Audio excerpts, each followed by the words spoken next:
Bonjour, ici Olivier Clémence du blog réussir mon e-commerce.fr et aujourd'hui je vais vous présenter un outil que vous connaissez peut-être déjà sûrement, c'est Google Keyword Planner, donc l'outil de planification de mots-clés de Google. Je vais vous montrer un petit peu comment vous pouvez l'utiliser et comment moi je l'utilise pour obtenir les volumes de recherche, surtout que dernièrement il a un peu changé et du coup les volumes de recherche on ne peut plus les obtenir de la même façon. Donc je vais vous montrer.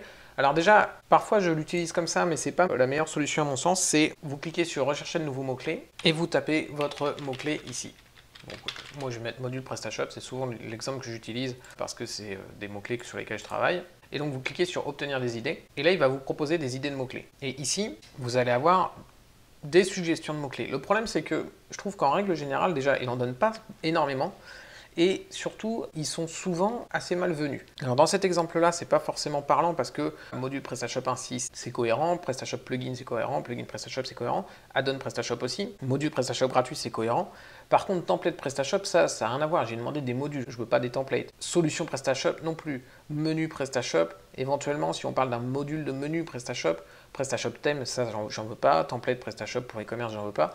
PrestaShop newsletter, etc. Il a tendance quand même à donner des suggestions qui sont assez mauvaises à mon sens. Donc moi je préfère aller chercher mes mots-clés sur un autre système, donc j'ai déjà présenté, donc qui s'appelle Keyword Tool.io. Après je les importe dans Keyword Planner pour obtenir le volume de recherche. Donc comment je fais ça? Donc je vais revenir en arrière et là au lieu de cliquer sur rechercher de nouveaux mots-clés, je vais cliquer sur obtenir des tendances et donner sur le volume de recherche. Et ici je vais coller mes mots-clés. Donc là moi je les ai déjà copiés, donc j'ai juste à les coller.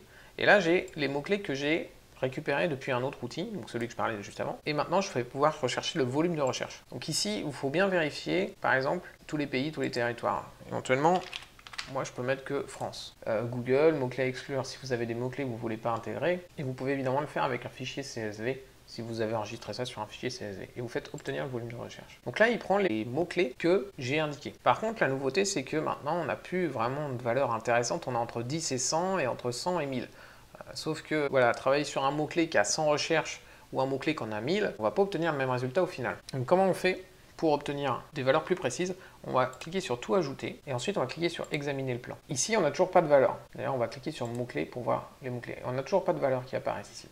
La solution, c'est de saisir une enchère et là, il va vous calculer le nombre d'impressions et le nombre de clics. Alors, bon, j'ai pris des mots-clés un peu rapidement, donc j'ai pas vraiment de valeur intéressante. Ça me permet de voir qu'il n'y en a pas beaucoup, de toute façon, dans ce truc-là. Mais voilà, on voit que module PrestaShop Amazon, c'est quelque chose qui est recherché. Module PrestaShop Cdiscount aussi. eBay aussi, Facebook, module PrestaShop CIC, module PrestaShop gratuit, etc., etc. Donc là, on a des valeurs qui sont plus précises sur le nombre d'impressions et on peut classer nos mots-clés par ordre d'impression pour savoir sur lesquels c'est le plus intéressant de travailler. Donc voilà, c'est une présentation très rapide de Google Keyword Planner, du moins de la manière dont moi je l'utilise, parce que c'est un outil qui, à mon sens, à part donner le nombre d'impressions, ne donne pas forcément beaucoup d'autres informations très intéressantes. Mais voilà, c'est un des seuls qui va nous donner du nombre d'impressions de manière gratuite. Donc c'est comme ça qu'il faut faire. Et c'est comme ça que moi je l'utilise. Merci d'avoir regardé cette vidéo. Comme d'habitude, vous pouvez télécharger mon livre 41 secrets pour PrestaShop et mon deuxième livre Comment ne pas planter votre site e-commerce. Et bien sûr, vous pouvez vous abonner à la chaîne. À très bientôt. Merci. Au revoir.